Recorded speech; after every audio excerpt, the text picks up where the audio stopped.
Context is usually encoded without awareness, and social settings strongly influence how we understand the world and ourselves.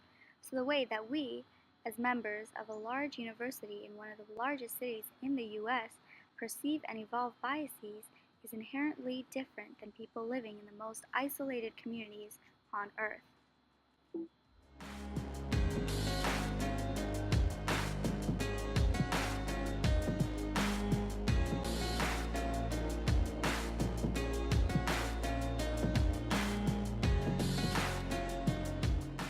We begin our journey by looking through the history of some of the most isolated communities on Earth.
So what is the neural basis of bias and discrimination in isolated communities? In-group bias stems from four modalities of group identity: social categorization, action perception, empathy, and facial perception. Social categorization relies on the activation of stereotype knowledge in the medial prefrontal cortex, posterior cingulate cortex and precuneus, temporal parietal junction, and anterior temporal lobes.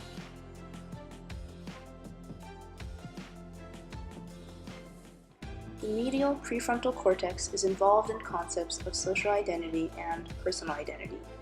The close relationship between social and personal identity reflects the connection between having a positive view of oneself and perceiving one's in-group as superior to. The main brain region involved in action perception is the inferior parietal lobule.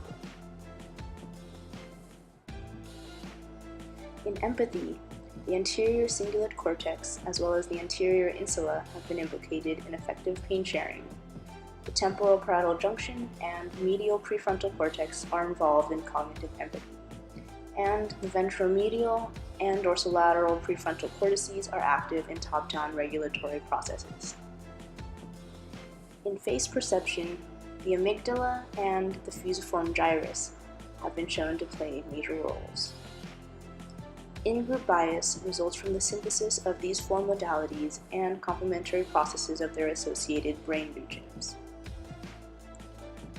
So what about bias and discrimination, particularly in isolated communities? Due to social and geographical isolation, the body of neurobiological research on bias and discrimination, specifically within isolated communities, remains relatively small. Additionally, in studying these communities, researchers must remain cognizant of the community's culture and respectful of their privacy. Researchers have observed kin bias within populations of individuals with common ancestry due to discrimination on the basis of degree of perceived genetic similarity as well as through shared behavioral traits. Significant kin bias is likely to be present among individuals in geographically isolated communities, in which members are often genetically similar due to inbreeding, such as the inhabitants of Palmerston Island, of which 59 of 62 individuals are descendants of the naval carpenter William Marsters. External influences on debiasing include experience interacting with individuals from social outgroups, plasticity in the adult brain, and social and cultural context. Studies on racial in-group bias and empathy have shown distinct neuroactivity in the anterior cingulate cortex, anterior insula, medial prefrontal cortex, and secondary somatosensory cortex in response to pain of same race and other race individuals. Researchers have observed that having experiences interacting with individuals of other races reduces the differential brain responses to same and other race faces. Functional magnetic resonance imaging has revealed that individuals that have more experience interacting with other race individuals have comparable neural signatures of empathy in response to same and other race models in pain. This change in empathetic response to other race pain, particularly in the anterior cingulate cortex and the anterior insula, negatively correlates racial in-group bias in empathy and experience with other race individuals. Those in isolated communities, however, have limited to no experience with people outside of their community, preventing bias reduction from interaction with out-group individuals. Another barrier to debiasing faced by isolated communities is the diminished neuroplasticity in the adult brain. In learning and memory studies on adult barn owls, researchers have shown that large single-step changes to an owl's perception result in relatively little adaptation and learning, while incremental training over time produced more pronounced adjustments. After incremental training, owls were able to effectively adjust to large single-step changes relative to pre-training, even after returning to baseline. Based on this concept of stepwise learning, decrease in bias should be most effectively accomplished through repeated incremental debiasing experiences over single instances. While isolated communities are rarely fully isolated, exposure to and interaction with individuals outside the community are minimal, inhibiting incremental debiasing. Spatial, temporal, interoreceptive, cognitive, and social and cultural contexts significantly impact perceptive processes through top-down modulation. Of note, right anterior hippocampal and bilateral amygdala activity have been implicated in processing contextual information.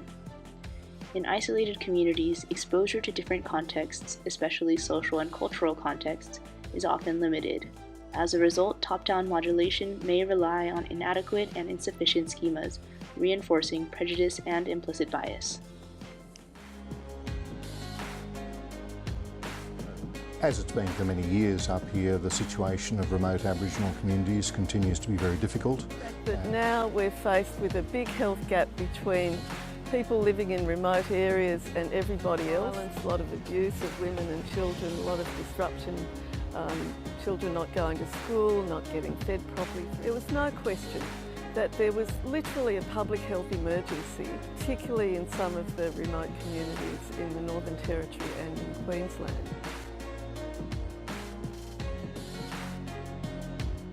Research has shown that when communities are isolated, there is a higher tendency to conform, which can lead to perpetuation of harmful practices. This can also lead to hostility to those who refuse to conform, causing many crimes such as domestic violence to go unreported. This can complicate policing in these communities. Studies have shown that police working in isolated communities report higher volume of crimes and increased seriousness of crimes than those working in non-isolated communities.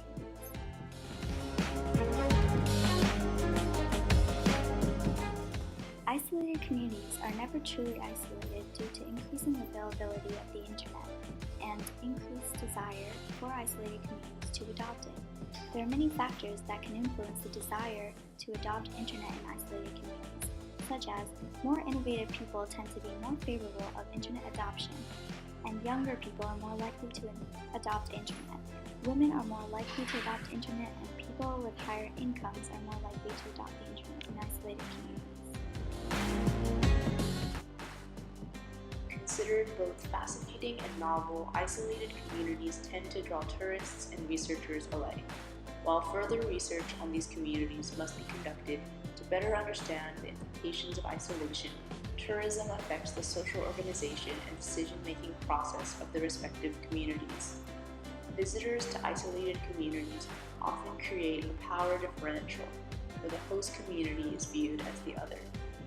Tourism brings with it many of the problems associated with exploitation of natural and cultural resources, as it is often driven by outside companies and owners with a high leakage outside the isolated communities. This can lead to the members of the isolated communities displaying a distorted view of the rest of the world. Thus, tourism brings with it a range of problems, and the way tourism is conducted must be changed to the benefit of the isolated communities and their members.